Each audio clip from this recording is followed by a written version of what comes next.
hydrogen fusion. That is what they say is going on in the sun. So, of course, we're always trying to do the same thing. How much energy are we talking about?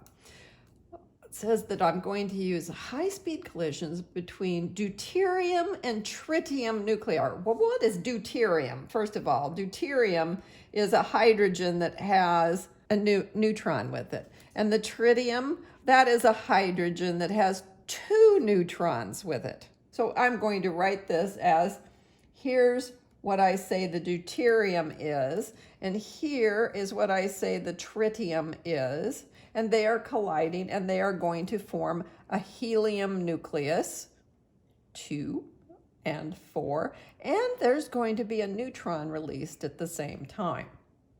Now, how much energy is involved in this? Well, I'm going to have to go look up what these two are. So on the left side, I am going to go look up the mass of deuterium. It's a nice one, -27 kilograms.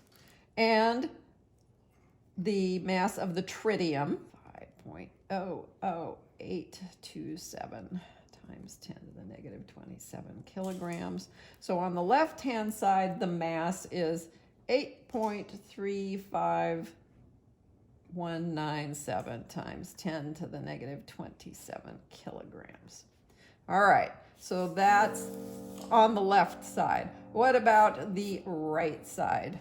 The mass of the products on the right side, we have helium, but you get 6.64465 times 10 to the -20. That's a 27. And then the neutron, 1.67493 times 10 to the -27. Add those together and you get 8.31958 times 10 to the -27 kilograms.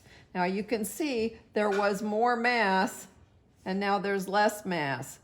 The mass defect, then I will take this and subtract it. So this is my mass defect, is going to be 0.03239 times 10 to the -27, which your calculator will nicely turn into a better number, and that's kilograms. And this is per reaction. They want to know the answer in kilojoules per mole. So once again, I'll have to use E equals the delta M mass defect and then C squared. I might as well combine it all, right? I want to know kilojoules per mole. So I'm going to start with the M, -29 kilograms per reaction. And then C squared. So 2.998 times 10 to the 8th meters per second, and that will all have to be squared.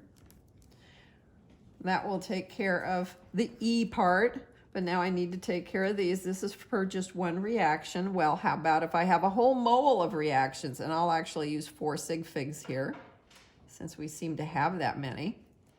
This would be reactions per a mole. That'll take care of that. This, the kilograms meters squared per second squared, that's joules. So one last thing, I need to say kilojoules and joules. When I do all that and put it through my calculator, I get, that's even bigger than the last one we did. That's 1 billion there. Whew. All right, well, I guess we can see why people want to come up with a fusion reactor to create massive amounts of energy from very little mass.